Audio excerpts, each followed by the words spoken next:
Welcome to the last part of Encyclostoma duodenum, also known as the hookworm.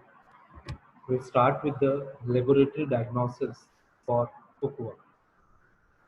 The direct method of knowing about if a person is suffering from this particular parasite as an infected part in the small intestine is stool examination.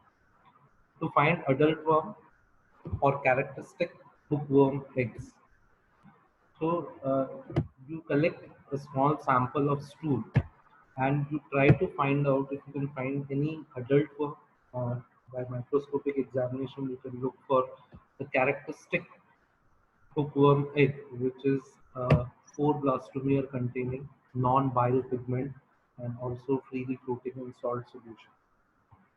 Stool concentration may be considered, and larvae seen in stool if kept at room temperature after 24 hours. So we have seen that how after coming out in stool, once they are in the soil, they can develop into rectiform larvae, and you can look for that particular larva even in the laboratory conditions.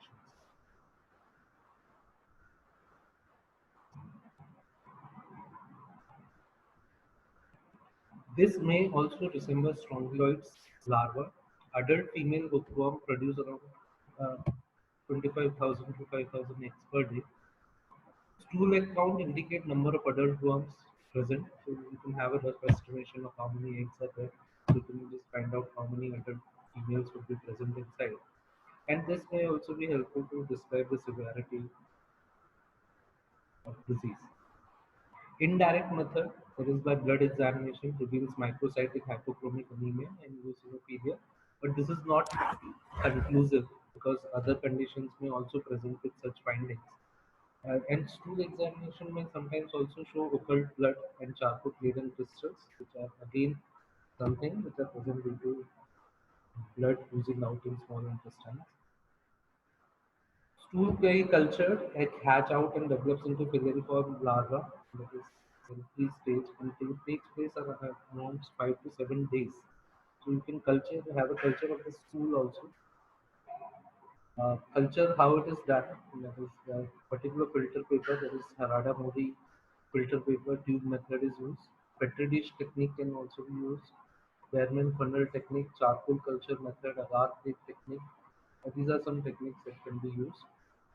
Chest X-ray can also be used for showing the patchy infiltration, or if these bookworms are migrating through the lungs, it can be seen in the X-ray.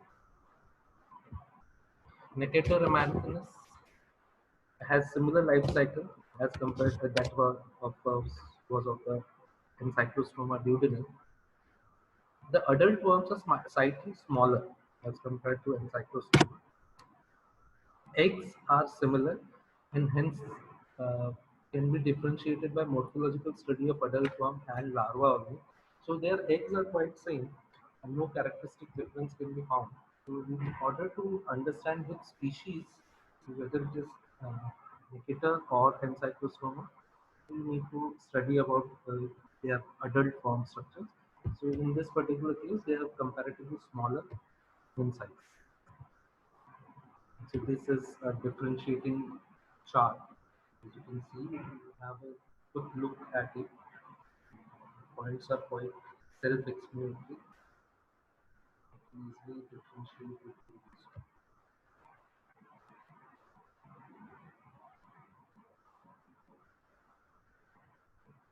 So it's a pictorial diagram to show how.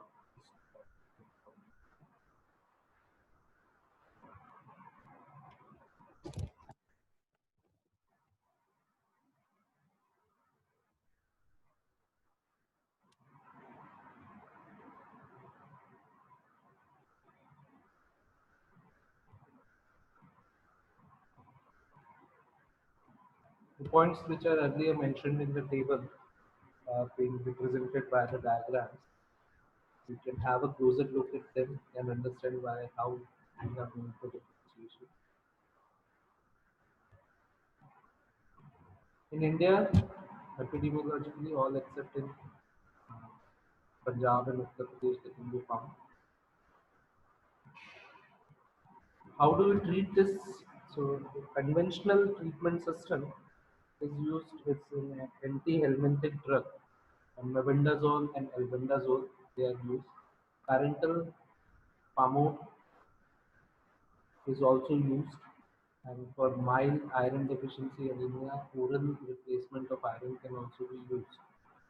Severe infection with protein loss and malabsorption, so nutritional support and parenteral iron replacement can also be thought of. Prevention is obviously to improve the personal hygiene, proper disposal of feces, because in India or these subtropical and tropical places where this complaint is found, the people who are in habit of defecating in open or in open soil, they are actually the spreaders.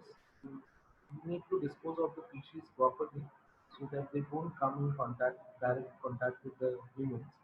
Also to improve nutrition with dietary iron, and if the person is found to be infected, that person needs to be immediately given a proper treatment so that other complications may not occur. Prophylaxis is also there, so we have certain vaccines which are helpful even this type of disease.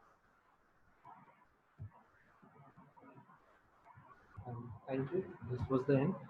It's a short suggestion that kindly go through the table of differentiation between the two species carefully and also look into the various morphological characters.